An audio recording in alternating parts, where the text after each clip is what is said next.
10 da manhã, tem Manhã Bandeirantes, 10 da manhã em ponto. Porque quando a coisa é programada, dá no horário certinho. Bom dia pra você, hoje é terça-feira, dia 30 de março de 2021, tá acabando o mês de março. E o que tem de bom de acabar o mês de março? É que é menos um mês e a gente tá esperando esse ano acabar o mais rápido que ele puder, porque talvez 2022 a gente tenha aí sim um ano de gente grande, de coisas a conquistar, né? De uma vida quase normal, que definitivamente não é o caso desse ano. Eu não sei, né? A gente já falou aqui, óbvio que a gente tem boas perspectivas, promessa de vacina em maior quantidade, que seguramente não será ainda o suficiente para um país do tamanho do Brasil. E aí não adianta vir com conta maluca, mostrando que a quantidade de vacinas que o Brasil já disponibilizou coloca o Brasil lá em cima no ranking. Essa é uma forma de ver que, com todo respeito, é uma forma de ver, uma forma de contar, mas não expressa o que nos é mais caro, que é saber quando o país vai estar definitivamente imune, ou perto da imunização, né? E aí os especialistas são claros em dizer isso desde o início da pandemia, que a gente vai conseguir confinar o vírus, fazer com que ele não se prolifere, não contagie mais pessoas, quando 70%, talvez 80% da nossa população tiver já vacinada. E estamos longe disso. Então, a contagem que parece a mais adequada, a que nos faz ver a nossa situação como ela é perceber qual percentual da nossa população está vacinada, né? Qual percentual está vacinada dessa população? É óbvio, a gente padece de um problema de ter um país muito grande. Um país muito grande, com muita gente, exige uma estrutura maior. Estava vendo esses dias aí, até parece folclore, mas uma ilha chamada Corvo, que eu não sabia que existia, viu, Ricardo Garcia? Ilha do Corvo, nunca tinha ouvido falar.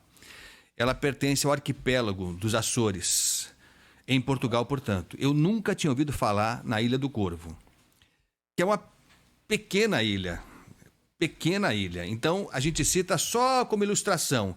Parece que são 500 moradores, algo parecido com isso. É uma coisa, você vai falar, é insignificante. Não, mas para eles estão felizes da vida, porque vacinaram todo mundo. Olha só, é a primeira região que pode contabilizar que todos os seus habitantes estão vacinados. E por que a gente conta? É porque a ilha, né, por definição, é um local isolado. Então, ela pertence a Portugal, mas é como se não pertencesse. Ela está lá, no meio do Oceano Atlântico. Está lá. Ela vive da estrutura dela, das condições que ela tem, tomou as atitudes que tinha que tomar, não permitiu a chegada de estrangeiros, fechou o aeroporto logo de início. Para não mentir, pelo que eu li, bem no começo ainda estavam chegando turistas. E chegou um que foi prontamente testado e na entrada da Ilha do Corvo, quando ele desembarcou, ele foi diagnosticado com Covid. Único. Foi isolado, acabou e tal, não contaminou mais ninguém. E desde o início, há um ano, portanto, a Ilha do Corvo não tem habitante, pelo menos nenhum habitante que tenha demonstrado, que tenha apresentado sinais de coronavírus. 430. Olha aí, o Guilherme já atualizou. Caiu um pouco, hein? Acho que teve gente que foi embora da Ilha do Corvo. 430 habitantes. E tem brasileiro lá. Tem brasileiro em todo lugar, lógico que tem. Não ia ter lá, lógico que ia ter. 430 habitantes na Ilha do Corvo. Então é a primeira região completinha com seus habitantes todos já vacinados, felizes da vida. Mas estava ouvindo lá o prefeito da Ilha do Corvo, que eu lamento, não vou lembrar o nome dele, dizendo que não, que eles continuam com as medidas de segurança. Aí você fala, pô, cara chato esse, hein? Mas fazer o quê, né? Tem que ser assim. Então o pessoal tá com máscara ainda, mantendo o distanciamento e tal. Se bem que manter o distanciamento na Ilha do Corvo não deve ser fácil, né? Qual é a distância maior que você consegue ter do seu vizinho? Não deve ser muita coisa, né? Mas, enfim, só para dizer que a gente está muito longe da Ilha do Corvo. Estamos longe da Ilha do Corvo, né? Por questões óbvias, pelo tamanho do nosso país, pela população enorme que nós temos, que em alguns momentos é algo que joga a nosso favor. Então, o país que nós temos, pela importância que nós temos na América do Sul, na América Latina e no mundo, porque isso aqui é uma potência que ainda não despertou, né? Esse é o eterno país do futuro, né? Eterno país do futuro. A gente tem momentos até em que a gente parece que vai embicar, vai decolar, mas depois a gente tem períodos mais críticos e essa pandemia escancarou mais uma vez as nossas mazelas. Mas o tamanho do país, o potencial econômico, a estrutura, né, o potencial de produção agrícola, a área verde que nós temos, tudo isso torna o país, o Brasil, um país fadado a virar uma grande potência. É que a gente não tem dado muita sorte na escolha dos comandantes desse país. Mas o Brasil tem tudo para ser um país que faz diferença na história da humanidade, na vida do nosso mundo. E eu estou falando isso porque se a gente tivesse mantido a posição que o Brasil sempre teve diante do mundo, né? A posição histórica de decisões corretas, de conduta nas questões internacionais, se a gente tivesse mantido isso vem de longa data, isso não é mérito de um governo, de 2 governos, de 3 governos, isso é mérito da história do nosso país, Só que aí a gente é obrigado, né, a concordar, a admitir que na área internacional, nas nossas relações internacionais, a gente foi mal demais. E aí, respeitando todas as tendências, quem pense o que quiser sobre a China, por exemplo, né? As pessoas podem ter opiniões sobre a China, alguns podem ter convicção, não vou ter certeza nunca, né? Acho, mas podem ter convicção, talvez, que o vírus foi criado em laboratório na China. Há quem diga isso mesmo, com todas as letras, que o vírus da Covid-19 foi planejado, né, de forma maquiavélica e criminosa por cientistas chineses no laboratório para que a China se preparasse já para o vírus, sabendo do que ele provocaria na humanidade, e aí a China já produziria antecipadamente respiradores e produziria vacinas e tal, lançaria, nessa tese meio fantasiosa, lançaria o vírus para o mundo e aí o mundo, desesperado, recorreria à China para comprar insumos, equipamentos e principalmente a vacina. Há quem acredite nisso, né? Então eu não quero desrespeitar as teses e as crenças das pessoas. Mas acho que há uma coisa que não dá para a gente negar, é que não cabe ao chanceler de nenhum país arrumar briga com os principais parceiros econômicos desse país. E foi tudo isso, e caprichado, que o nosso agora ex-ministro das Relações Exteriores, Ernesto Araújo, fez ao longo desse período que ele esteve comandando o Itamaraty. Foi isso que ele fez. Foi exatamente isso que ele fez e não fez pela cabeça dele. Ele fez com uma dose de prazer, né? A gente percebia que ele estava gostando de causar. Ele nas postagens dele, né? Então teve o caso do assessor dele que fez aqueles gestos durante a sessão no Senado. Isso faz uma semana, pouco mais que isso, fazendo gestos que eu confesso não conheço. Eu achei que ele estava mandando a gente para aquele lugar, né? Com aquele gesto lá dos dedos unidos e tal, que é o que mais me parece do conhecimento parco que eu tenho do significado do gestual das pessoas. Mas lendo depois, e todo mundo acho que acompanhou isso, aparentemente tem um significado bem pior que esse, né?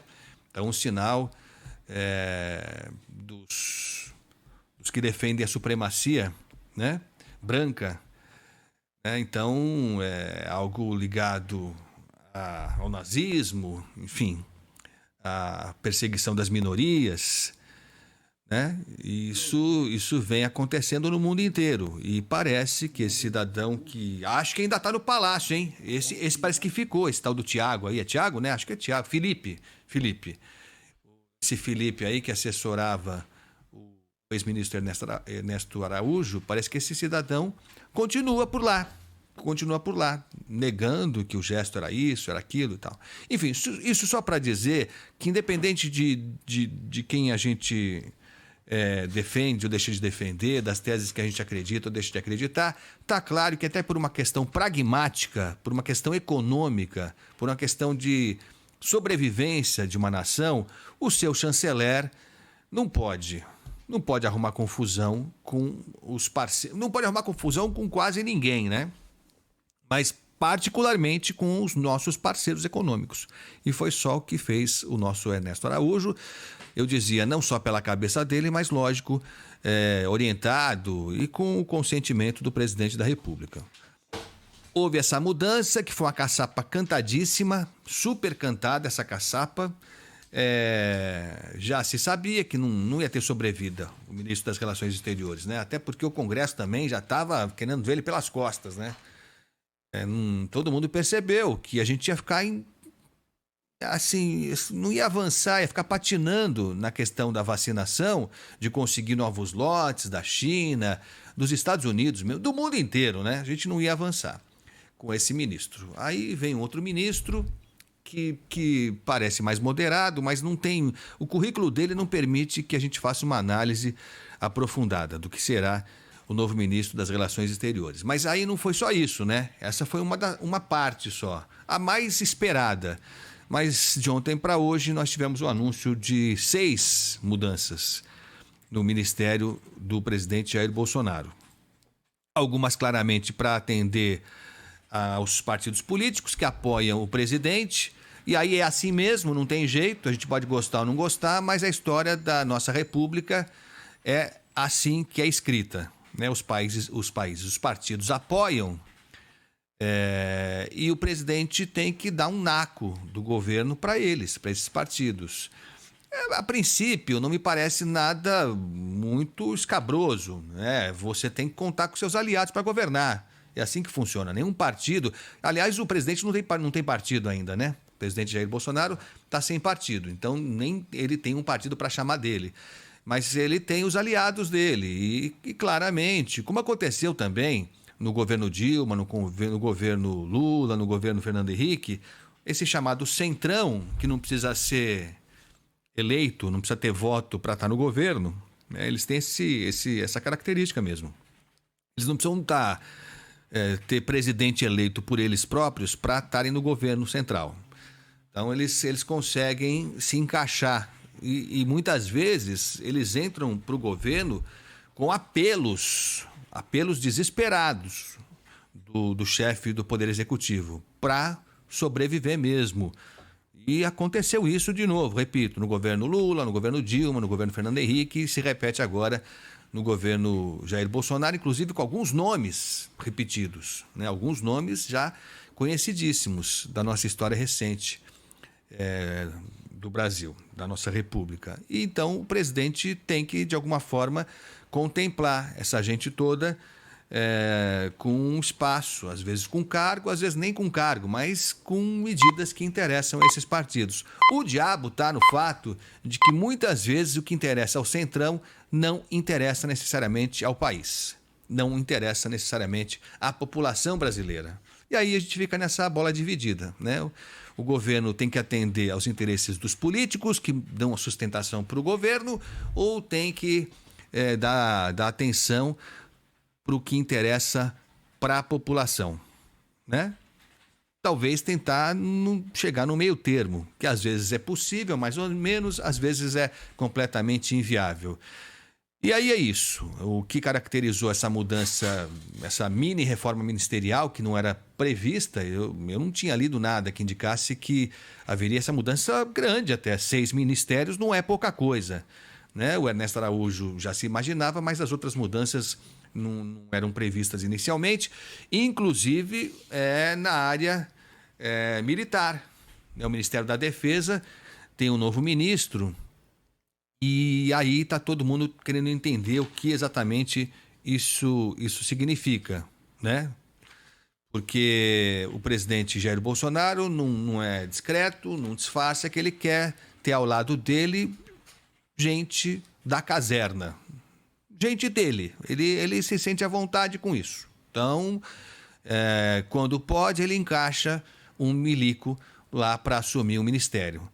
Foi o que aconteceu, por exemplo, com o ministro Pazuello, que ficou claro, não entende patavina, entende tanto quanto eu de saúde pública, e aí foi essa tragédia anunciada que agora o novo ministro, que é médico, olha que coisa interessante, né? Agora colocamos um médico na saúde, né? Aí vamos dizer assim, mas não é assim que funciona, nem sempre um médico funciona e nem sempre um não médico não funciona. Também é verdade, né?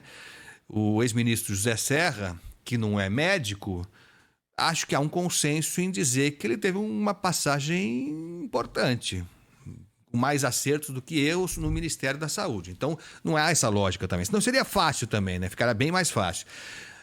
Mas a gente também abusa, né? A gente conta com a sorte e às vezes a sorte fala, não, aí também você forçou a amizade, colocar o Pazuello na saúde foi, digamos, um gesto de irresponsabilidade. E mantê-lo, né? Mantê-lo depois de um tempo que já se percebia que não ia sair nada dali.